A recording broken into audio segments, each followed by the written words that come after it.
আসসালামু আলাইকুম সবাইকে।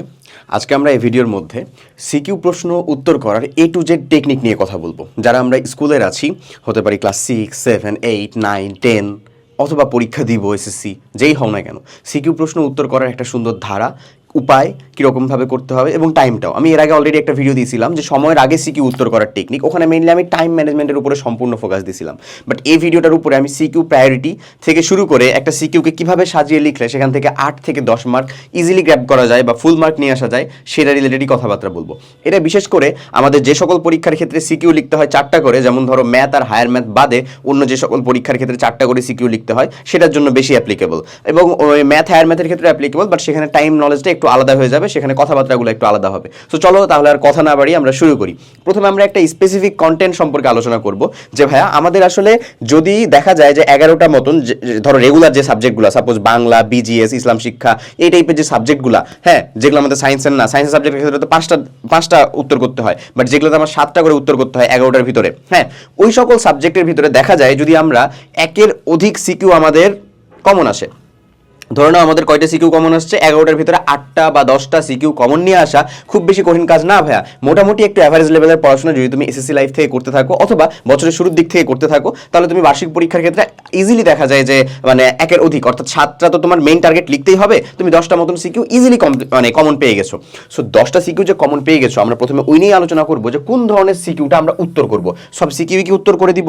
যেইটা বেশি ভালো পারি ভাইয়া সেইটা উত্তর করব। কাইন্ড অফ সঠিক, একেবারেই ভুল না, বাট স্টিল আমি বলবো যে একটু থামো। যেটা বেশি ভালো পারো সেটার চাইতে যেটাতে বেশি ভালো মার্ক আসবে সেটা উত্তর করাটা জরুরি, ঠিক আছে? সো এই যে দেখে নাও, এটা হচ্ছে সিকিউয়ে মার্ক নিয়ে আসার একটা সিম্পল চার্ট বলতে কোন ধরনের সিকিউতে এখানে প্রায়োরিটি দিয়ে লেখা আছে, এই যে নিচের টাইপের যে সিকিউগুলো আছে এই সিকিউগুলোতে সব থেকে কম মার্ক আসে, যত তুমি ভালো লেখো, যত টাইপ করে লিখে ফেলো রিয়েলি।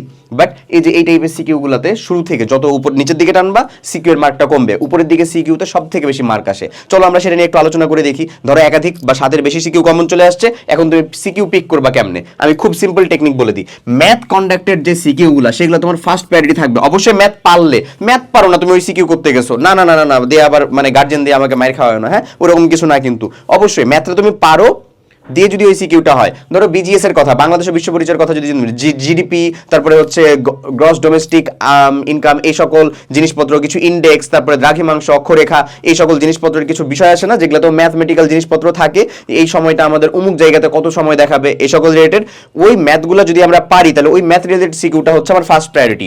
ম্যাথের উত্তর ঠিক হলে ওখানে তোমার মার্ক কাটার একটা উপায় নাই। ক্লিয়ার জিনিসটা? এবং বায়োলজি থেকে শুরু করে যদি আমরা সেটা চিন্তা করি তাহলে ওই যে বিএমআই, বিএমডব্লিউ এইসব কিছু নির্ণয় করার উপায় আছে না ভাই? বিএমডব্লিউ হবে কেন, কি যে বলি, যাই হোক, বিএমআর নির্ণয় করার উপায়, তারপরে বায়োলজি রিলেটেড আরো বিভিন্ন ম্যাথ, খাদ্য শিকলের চেইন, তারপরে হচ্ছে শক্তি কত পার্সেন্ট হ্রাস পাচ্ছে, এই সকল জিনিসপত্র, এডিপি নির্ণয়, এই জিনিসপত্রগুলো ম্যাথ কন্ডাক্টেড সিকিউ। বর্ণনামূলক জায়গার ভিতরেও কিন্তু ম্যাথ কন্ডাক্টেড সিকিউ থাকে এবং হয়, লিটারালি হবেই। আচ্ছা, সো ওই জায়গা থেকে আমরা অবশ্যই ট্রাই করব যে যদি আমরা পারি তাহলে। আমার কথা বুঝতে পারছো না? ম্যাথ কন্ডাক্টেড সিকিউ আমার ফার্স্ট প্রায়োরিটি থাকবে ম্যাথটা পারলে। আর যেহেতু আমার ফিজিক্স, কেমিস্ট্রি, ম্যাথ, এগুলো তো ম্যাথ থাকবেই ভাই, এটা তো তুমি বলো না বলো, এগুলো তো ম্যাথ থাকবে, ওগুলো তো ম্যাথ পারাই লাগবে, তাহলে ওগুলো নিয়ে আমার প্যারা নেই, ওগুলো নিয়ে আমার কথাও না। এরপরে চলে আসো, এটা আমার বায়োলজির জন্য সব থেকে বেশি অ্যাপ্লিকেবল, বাট স্টিল সব কিছুর জন্য এটা আমার অ্যাপ্লিকেবল। সেটা হলো ফিগার রিলেটেড সিকিউ বা ফিগারেটিভ সিকিউ। তোমাকে যখন আমি সিকিউ লেখার টেকনিক হিসেবে বলবো যে কিভাবে উত্তর করবা, সেখানে আমি বলবো যে বিগ ফিগারেটিভ হওয়ার ট্রাই করো। একটা জিনিস বলে লিখে যতটা বেশি ভালো প্রকাশ করা যায় তার থেকে বেশি ফিগার দিয়ে বা চিত্র দিয়ে যদি তুমি বোঝাতে পারো তাহলে এটা মাচ মোর অ্যাকসেপ্টেবল।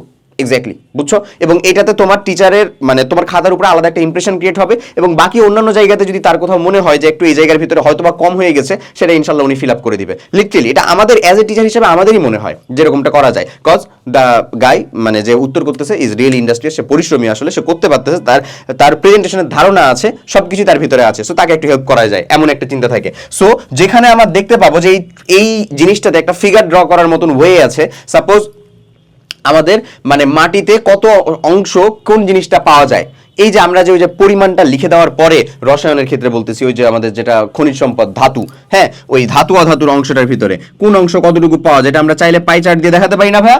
দেখাতে পারি। এটা সুন্দর করে এরকম ভাবে দেখাই দিলাম, বিলিভ মি, এটা তো তোমার খাতার উপরে আলাদা একটা ইমপ্রেশনই চলে আসবে টিচারের। রিয়েলি। সো আমি বলতেছি না যে যেখানে ছবি নাই সেখানেও জোর করে তুমি ছবি দিবা। মোহাম্মদ আলী জিন্নাহ ভাষণ দিচ্ছেন যে উর্দু উইল বি দা মানে আমাদের একমাত্র রাষ্ট্রভাষা, এরকম হবে, ওইটার ছবি দেওয়ার দরকার নেই, ওটা আলোচনা নিয়ে আলোচনা করতেছো তুমি, ওইটা ডিসক্রিপটিভ একটা হচ্ছে তোমার মানে ডিসক্রাইব করেই তোমাকে লিখতে হবে, এরকম একটা ধরনের সিকিউ। ওই সিকিউ ধরো তুমি হচ্ছে যে মোহাম্মদ আলী জিন্নাহকে আঘাত ট্রাই করতেছো, না ওইটা আমি বুঝাইতেছি না বা ওটা আমি বলতেছিও না, তোমরা তো বুঝছো, তোমরা বড় হইছো। সো আমরা যে জিনিসটা বলতে চাচ্ছি সেটা হচ্ছে ফিগার রিলেটেড যে সিকিউগুলো, যেগুলোতে দেখা যাচ্ছে যে ফিগার দেওয়া যায়, চাচ্ছেই এক্স্যাক্টলি এমন না, যেটাতে চাচ্ছে সেটা তো কোনো কথাই নাই, সেটা তো অবশ্যই, বাট যেটাতে স্টিল তুমি দেখতে পাচ্ছ যে হ্যাঁ দেওয়া যায়, সেই জায়গাগুলোতে অবশ্যই ওই সিকিউটা তোমার প্রায়োরিটিতে রাখবা। এরপরে চলে আসো স্পেসিফিক পার্থক্য বা তুলনা রিলেটেড যে সিকিউটা, পার্থক্য বা তুলনা রিলেটেড সিকিউটাতে লেখার জিনিস কম হয় ভাই, বিলিভ মি, খুবই কম হয়। মানে ডিসক্রিপটিভ বা হচ্ছে মানে যেটা বর্ণনামূলক সিকিউগুলোতে মেলা লেখা লাগে ভাই, অনেক অনেক অনেক অনেক লিখে দেখবা তোমার মার্ক আসতেছে হচ্ছে 2 কম 4, মানে 4-এর ভিতরে 2 কম মানে 2, মানে 3-এর ভিতরে 2, এরকম টাইপের মার্ক আসতেছে। বাট তুমি যদি পার্থক্য বা তুলনা লেখো, এখানে জিনিসটা কমে যায়, খুব সহজেই কি করা যায়, মার্ক কন্টেন্ট করা যায়। পার্থক্য বা তুলনা লেখার একটা সিম্পল টেকনিক বলে দিই ভাই, হ্যাঁ, এই যে মনে করে নাও এটা হচ্ছে তোমার খাতা, বুঝে নাও, ধরে নাও এটা তোমার খাতা, হ্যাঁ, এবং পার্থক্য বা তুলনা করার ক্ষেত্রে তুমি একটা টেবিল বা কলাম তো করবাই, কলামরো তো করবাই। আমরা সাধারণত কয়টা করি, 2 জনের ভিতরে নরমালি পার্থক্য করি না? সো 2 জনের ভিতরে পার্থক্য করলে আমরা কলাম করি 2টা, কলাম করি হচ্ছে 2টা, এই যে 2টা কলাম করে ফেললাম, বুঝছো? যে এখানে লিখলাম উমুককে, এখানে ধরো হচ্ছে আমাদের সিমপ্লেক্স, এখানে হচ্ছে আমাদের ডুপ্লেক্স, আইসিটির কথা বলতেছি। সো সিমপ্লেক্স উমুক, এটা বৈশিষ্ট্য, ডুপ্লেক্স উমুক উমুক উমুক উমুক বৈশিষ্ট্য। এটা খারাপ টেকনিক না, but it's a kind of আর কি মানে পুরাতন টেকনিক ভাইয়া, এই টেকনিক এখন আর কি অতটা বেশি হয় না, বুঝছো? তা আমরা যে কাজটা করতে পারি কি জানো, আমরা কলাম 2টা না করে কলাম করে ফেলবো কয়টা, 3টা। কয়টা করবো বলো, 3টা। এই যে 1 দিলাম, এই যে 2 দিলাম, এই যে 3 দিলাম, এটা 3 হয়ে গেল। এবার এখানে রো করবো হচ্ছে এইটা, রো করার পরে এবার ভিতরে কি লিখবো জানো ভাইয়া, এখানে লিখবো হচ্ছে বিষয়বস্তু, এখানে কি লিখবো, বিষয়বস্তু মানে পার্থক্যের বিষয়, এখানে দিবা হচ্ছে তুমি সিমপ্লেক্স, এখানে দিবা হচ্ছে তুমি ডুপ্লেক্স। আচ্ছা, এখানে দিলা তুমি যে মাধ্যম, এটা হচ্ছে 1, এখানে খালি একটা শব্দ লেখাতেই হয়ে যাচ্ছে, কিন্তু যদি তুমি শুধু সিমপ্লেক্স লিখতা তাহলে এখানে লিখতে হতো যে সিমপ্লেক্স ব্যবস্থায় এক মাধ্যমের প্রয়োজন হয়। বাট আমি যদি এখানে মাধ্যম লিখে ফেলি, এখানে 1 লিখি, এখানে লিখবো হচ্ছে একাধিক, তাহলে আরামসে কিন্তু এর একটা পার্থক্য বোঝায়। দেখো খুব অল্প লেখা, প্রেজেন্টেশনের ধরনটাও যথেষ্ট স্ট্যান্ডার্ড, খুব সুন্দর, এবং খুব সহজে যে ইনফরমেশনটা আমি আসলে গোজামিল দিয়ে না রিয়েলি করে উপস্থাপন করতে যাচ্ছি সেটা খুব সহজেই বোঝানো যায়। কথা বোঝা গেছে? সো পার্থক্য বা তুলনাটা হচ্ছে আমাদের থার্ড প্রায়োরিটি। তারপরে চলে আসবো specific point base. Specific point base বলতে মনে করে নাও 6 দফার 5টি দফা লিখো বললো, তাহলে কি এটা কি স্পেসিফিক পয়েন্ট বেজ না? এখানে কি তোমার আলাদা নতুন করে তুমি বানিয়ে কোনো দফা দিতে পারবা? নিশ্চয়ই না। সো এই ধরনের পয়েন্ট বেস যদি থাকে সেটা হচ্ছে তোমার একেবারে 4th টার্গেটের, এবং একেবারে শেষে এরকম কোনো কিছুই আসতেছে না বা কোনো কিছু কমন পড়তেছে না, তখন কিচ্ছু করার নাই, নিজের সৃজনশীলতা ক্ষমতা কাজে লাগিয়ে যা যতটুকু পড়ছো সেটার আলোকে তোমাকে লিখে ফেলতে হবে বর্ণনামূলক কোশ্চেন। সো তুমি কিন্তু এই চার্টটা অবভিয়াসলি ফলো করতে পারো যে আমার সিকিউ কোশ্চেন আমি কিরকম ভাবে লিখবো, কোন জায়গা থেকে লিখবো, এবং এই রিলেটেড যাবতীয় কথাবার্তা ভাই, একটা সিকিউ কোশ্চেন কিরকম ভাবে উত্তর করতে হবে সেটা আমাদের স্কুল সেগমেন্টের ক্লাস 6 থেকে শুরু করে, এই যে ক্লাস 6 থেকে শুরু করে ক্লাস 7, 8, 9, 10 প্রত্যেকটা জায়গার ভিতরে প্রত্যেকটা সাবজেক্টের যে স্পেসিফিক কম্প্যাক্ট থিওরি সহ প্রবলেম সলভিং রেকর্ডেড ক্লাসগুলো দেওয়া আছে, 9, 10 এর জন্য টেস্ট পেপার সলভিং ক্লাসগুলো দেওয়া আছে, আমাদের এই 6 থেকে 8 এর জন্য যে অর্ধবার্ষিক পরীক্ষার আগে আলাদা একটা প্ল্যান আসবে, সব কিছুর মধ্যে ইনশাআল্লাহ খুব ভালো মতন ইনকর্পোরেট করা ট্রাই করা হচ্ছে, যেটা তোমার বিজিএস সাবজেক্ট থেকে সায়েন্স হোক অথবা সায়েন্সের ডিফারেন্ট সাবজেক্ট হোক, প্রত্যেকটার সাথেই যুক্ত হয়ে আছে। সো তোমার সিকিউ লেখা নিয়ে যদি প্যারার মধ্যে পড়তে হয়, বাংলার সিকিউ কিভাবে লিখবো, কিভাবে কোনটাতে টাইম ম্যানেজ করবো থেকে এভরিথিং সবকিছু ওই কম্প্যাক্ট ক্লাসগুলোর ভিতরে যুক্ত আছে। সো তুমি এই আমাদের ভিডিও ডেসক্রিপশন বক্সে অথবা কমেন্টের মধ্যে পুরো প্রত্যেকটা স্পেসিফিক ক্লাসের জন্যই আলাদা আলাদা যে আমাদের প্রোগ্রামগুলো আছে সেই প্রোগ্রামগুলোর লিঙ্ক পাবা, ওখান থেকে তুমি তোমার রেসপেক্টিভ যে ক্লাস সেই ক্লাসের লিঙ্কে যাও, লিঙ্কে গিয়ে যেটা তোমার প্রয়োজনীয় ক্লাস সেই প্রয়োজনীয় ক্লাসের ডেমো ক্লাসটা মাস্ট বি করো, অন্তত ডেমো ক্লাস করো, অবশ্যই তুমি উপকৃত হবা। ডেমো ক্লাস দেখে পছন্দ হলে অবশ্যই যুক্ত হয়ে যাবা। এরপরে চলো যদি আমরা কথা বলি যে আমরা কিভাবে উত্তর করব। সিকিউ তো আমাদের চলে আসছে, এই সিকিউ আমরা কোন ধরনেরটা উত্তর করব সেটা আমরা বুঝলাম, এবার সেটা আমরা কিভাবে উত্তর করব। একটা সিকিউ এ যেগুলো আমাদের ডেসক্রিপটিভ সিকিউ ধরো, মানে আমাদের যেটা সায়েন্সের সাবজেক্ট ম্যাথ এর হায়ার ম্যাথ বাদে যেগুলোতে আমার ক খ গ ঘ থাকে এবং যেগুলো আসলে জ্ঞানমূলক জিনিসটা কম, যেমন বাংলার কথা যদি আমি বলি ভাই, তাহলে বাংলার ভিতরে প্রায়োরিটিটা শুরু হবে কোথা থেকে, এই যে 3 নাম্বার থেকে ভাই, লিটারেলি পার্থক্য স্পেসিফিক পয়েন্ট এটা। বাংলার ভিতরে ম্যাথ রিলেটেড জিনিসপত্র থাকে খুবই কম, থাকার চান্স নাই বললেই চলে। চিত্র বা ফিগার রিলেটেড জিনিসপত্র থাকে খুবই কম, থাকার চান্স নাই বললেই চলে। তাহলে এটা শুরুই হবে হচ্ছে এই প্রায়োরিটি এখান থেকে।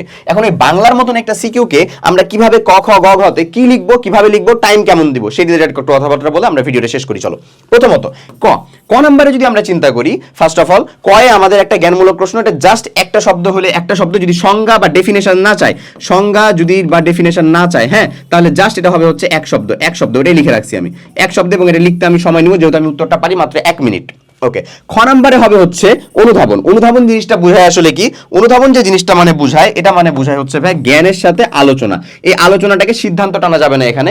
আলোচনা বলতে এটা ব্যাক এন্ডে, পেছনের গল্প, হিস্ট্রি, এই জিনিসটা বোঝায় হচ্ছে এই যে অনুধাবন। ওকে, সো জ্ঞান আর অনুধাবন মিলে এটা আমি উত্তর করব মাত্র 3 টাইমে। এবং প্রথমে একটা জ্ঞানমূলক কথা এতটুকু পর্যন্ত লিখলাম, প্রথমে একটা লাইনের সাথে আরেকটা লাইন, তারপর একটা স্পেস দিয়ে 3 লাইনের একটা অনুধাবন অংশ। এটা হয়ে গেল আমার খ নাম্বারের উত্তর। রিয়েলি এই জায়গাটুকু কমপ্লিট করতে পারলে তুমি ওখানে 2 তোমাকে আটকাতে পারবে না। যদি একেবারে উদ্দীপকের গুরুত্ব অপরিসীম গার্বেজ কিছু না লিখো, তাহলে এখান থেকে তুমি 2 মার্ক পাবাই, কোনো প্যারা নেই।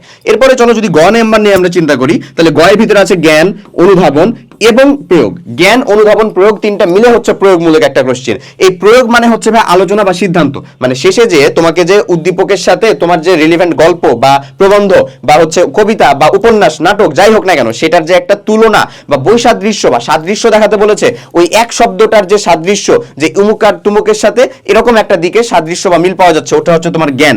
কেন পাওয়া যাচ্ছে সেটা হচ্ছে তোমার অনুধাবন, এটা তোমার পেছনের দিকের কথা। প্রয়োগটা কি? প্রয়োগটা হচ্ছে তোমার যে মিলটা, সেই মিলটার সাথে উদ্দীপকের যে মিলটা, সেটাকে কাজে লাগানো। এবং লাস্টে যে একটা লাইন, সো এটা কমপ্লিট করতে হয়। যে জ্ঞানমূলক প্রথমে টানলা, তারপরে এই যে একটা প্যারা, এই যে একটা প্যারা, এই হচ্ছে তোমার প্রয়োগ কোশ্চেন লেখার উত্তর। 3টা প্যারা, হাইয়েস্ট কেউ 4টা প্যারাও দিতে পারে, বাট স্টিল ইটস রেলিভেন্ট। এবং এখানে কমপ্লিট করলে তোমার এখানে 3 মার্কের 1টা মার্ক কাটতে পারবে না, যেরকম ভাবে বললাম। জ্ঞান মানে কি?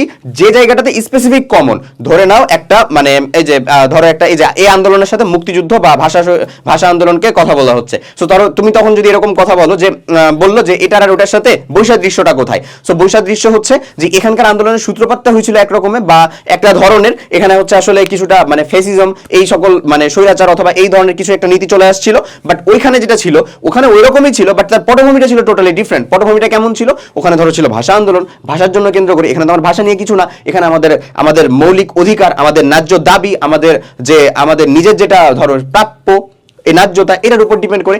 এই যে একটা স্পেসিফিক কথা না ভাই, এটাই জ্ঞানমূলক আকারে প্রথমে চলে যাবে, বুঝছো? তারপরের অংশটাতে যাবে যে কিভাবে তোমার যে উদ্দীপক না, তোমার যে পড়া অংশ, ওই পড়া অংশের সাথে কিভাবে সেটা মিল বা অমিল আছে সেটা, আর তারপরে তোমার উদ্দীপকের সাথে কিভাবে মিল বা অমিল আছে সেটা। প্রথমে হচ্ছে পড়া অংশ, পরেরটা হচ্ছে উদ্দীপক। দেখো ইজিলি 3টা প্যারা হয়ে যায় না? সো আরামসে আমরা এমনি উত্তর করতে পারি। এবং ভেরি লাস্ট থিং, সেটা হচ্ছে আমাদের জ্ঞানমূলক কোয়েশ্চেন। এখন যদি বলো এটার পেজ কত হওয়া উচিত, 1 পেজ, 1 পাতা মানে 2টা পেজ হাইয়েস্ট, এর বেশি দরকারই নাই। গ নাম্বার লেখার, ঘ নাম্বারেও সেম, 1 পেজ মানে 1 পাতা, 1 পাতা থেকে আরেকটার হাফ, বুঝছো? 1 পাতা মানে 2টা পেজ, 2টা পৃষ্ঠা অপর উপর, তারপরেরটাতে পুরোটা হইতে পারে, হাফ হইতে পারে, 75% হতে পারে, ইচ্ছা। এতটুকু করলেই এনাফ। ওকে, এরপরে চলে আসো এই ঘ নাম্বারে কি করতে হয়? একটা জ্ঞানমূলক টানতে হয়। ধরো যে একটা উক্তি টেনে দিয়েছে, হ্যাঁ, যে উক্তিটা টেনে দিল যে বরাবরই দেখা গেছে বা বরাবরই দেখা গেছে না, injustice anywhere is a threat to justice everywhere. ধর এরকম একটা কথা বলে দিল যে কোনো কোথাও যদি অন্যায় হয়, সেটা হচ্ছে অন্যান্য সকল জায়গায় ন্যায় হওয়ার জন্য একটা থ্রেট বা হুমকি। সত্য কথা, ঠিক আছে? আর justice is delayed is justice is denied, মানে ধরো যে যদি জাস্টিস করতে দেরি করা হয়, তার মানে হচ্ছে আসলে জাস্টিস করাই হয় না, বিষয়টা এরকম অনেকটা। সো এই কথাটা তোমার উদ্দীপকের আলোকে যথার্থতা প্রমাণ করতে হবে। সো তখন তুমি প্রথমে যে কোনো একটা শব্দ টানবা, যে উদ্দীপকে যেহেতু এই ধরনের কথা বোঝানো হয়েছে, তাই এটার আলোকে এই উক্তিটা যথার্থ। তুমি প্রথমেই এই উক্তিটা টেনে দিতে পারো না। প্রথমেই যদি একটি উক্তিটা টেনে দাও, তাহলে শেষে যে সিদ্ধান্ত লেখাটা ইররিলেভেন্ট লাগে। ওকে, আমার কথা বুঝছো?